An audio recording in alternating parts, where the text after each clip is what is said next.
नंदिनी सबसे अलग थी। बिष्णुपुर के सुस्त गांव में वो एक चमकती हुई चिंगारी जैसी थी। हरे भरे धान के खेतों और फुसफुसाते बांस के झुरमुटों के बीच बसा बिष्णुपुर एक ऐसा गांव था जो समय से अछूता था। जिंदगी अपनी ही रफ्तार से चलती रहती थी, लेकिन नंदिनी बाहर की दुनिया के सपने देखती थी। वो सीखना चाहती थी, वो अपने परिवार और गांव का नाम रोशन करना चाहती थी। उसका दिन खेतों में अपनी माँ की मदद करने और अपने दादाजी की कहानियां सुनने में बीतता था। रातें वो तारों को देखते हुए बिताती थी। उसका दिल महत्वाकांक्षाओं से भरा हुआ था। उसे क्या पता था कि किस्मत ने उसके लिए एक अजीबोगरीब प्लान बनाया है, एक ऐसा प्लान जो उसकी जिंदगी हमेशा के लिए बदल देगा। ये सब शुरू हुआ एक पुराने घिसे पिटे डिब्बे से। एक उमस भरी दोपहर, जब नंदिनी बाजार से घर लौट रही थी, उसकी नजर एक अजीबोगरीब चीज पर पड़ी। एक बूढ़ी औरत जिसका चेहरा फटे हुए शॉल से ढका हुआ था, धूल भरी सड़क के किनारे बैठी थी। उसके सामने एक लकड़ी का डिब्बा रखा था जिसका रंग उम्र के साथ उतर रहा था। बुढ़िया ने नंदिनी को आवाज दी। उसकी आवाज फटी हुई सी थी। छोटी बच्ची, उसने इशारा किया, देखना चाहोगी इस डिब्बे में क्या खजाना है? नंदिनी के अंदर उत्सुकता कूदने लगी। वो सावधानी से डिब्बे के रहस्य की ओर खींची चली गई। बुढ़िया ने डिब्बा खोला। अंदर मुरझाए हुए मखमल पर एक किताब रखी हुई थी। उसका चमड़े का कवर काला सा था और छूने में अजीब ठंडा लग रहा था। उस पर बने अजीबोगरीब निशान जैसे भूतकाल के गुप्त संदेश उसकी सतह को सजा रहे थे। नंदिनी ने किताब को छूने के लिए हाथ बढ़ाया। जैसे ही उसकी उंगलियां उसकी सतह पर छुई, उसकी रीढ़ में एक सिहरन दौड़ गई। उसके ऊपर एक अनहोनी का साया मंडराने लगा। सावधान रहो बच्ची, बुढ़िया की आवाज धीमी थी, लगभग गुर्राने जैसी। ये किताब देखने के लिए नहीं है। नंदिनी ने किताब खोली। पन्ने अजीबोगरीब चिन्हों और चित्रों से भरे हुए थे। उसने पहले कभी ऐसा कुछ नहीं देखा था। जैसे जैसे वो किताब के पन्ने पलटती गई, उसे बेचैनी होने लगी कि इसमें जादू टोने और रस्में लिखी हैं। वो रस्में जो काले जादू की बात करती थीं। उसके आसपास की हवा भारी होने लगी, एक अजीब सी ऊर्जा से भर गई। नंदिनी का दिल जोर जोर से धड़कने लगा। उसे अपने पेट में डर का एक गांठ महसूस हुआ। ये किताब इतनी गलत क्यों लग रही थी?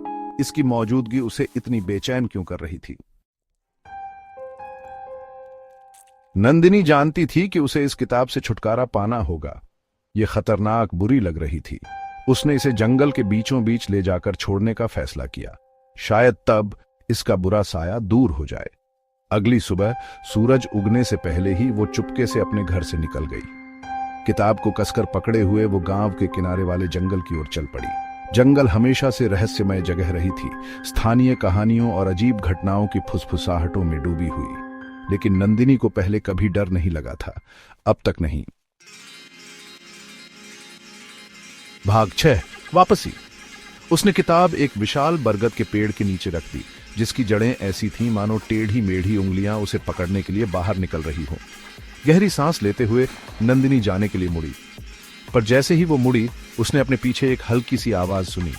पीछे मुड़कर देखा तो उसका खून जम गया। किताब वापस डिब्बे में थी। ये कैसे हो सकता है? नंदिनी घबरा गई। वो चीखने की कोशिश की, लेकिन कोई आवाज नहीं निकली। उसके आसपास की दुनिया घूमने लगी। उसे आखिरी बार याद आया कि परछाई से एक जोड़ी चमकती आंखें उसे देख रही थी। फिर सब कुछ काला हो गया।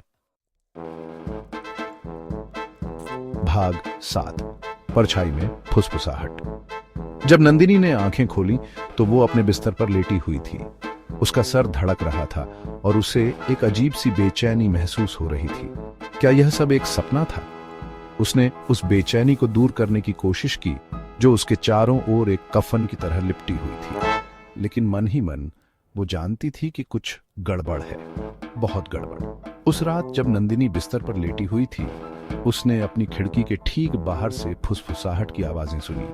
बांस की दीवारों में दरारों से झांकते हुए उसने अंधेरे में परछाई जैसी आकृतियां हिलती हुई देखी।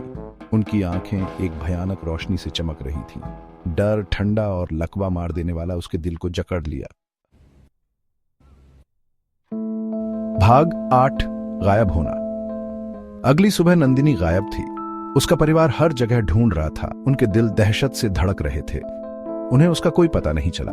ऐसा था जैसे वो हवा में गायब हो गई हो। गांव वाले आपस में फुसफुसा रहे थे। उनके चेहरे चिंता और डर से सने हुए थे। नंदिनी के साथ क्या हुआ था, वो कहां चली गई थी?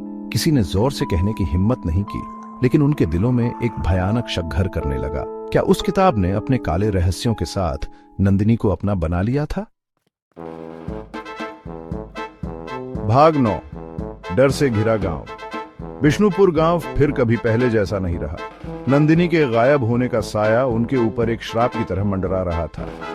गांव वाले जो कभी बेफिक्र और खुश रहते थे, अब अजनबियों से डरते थे और अंधेरे से डरते थे। डिब्बे वाली बुढ़िया फिर कभी नजर नहीं आई।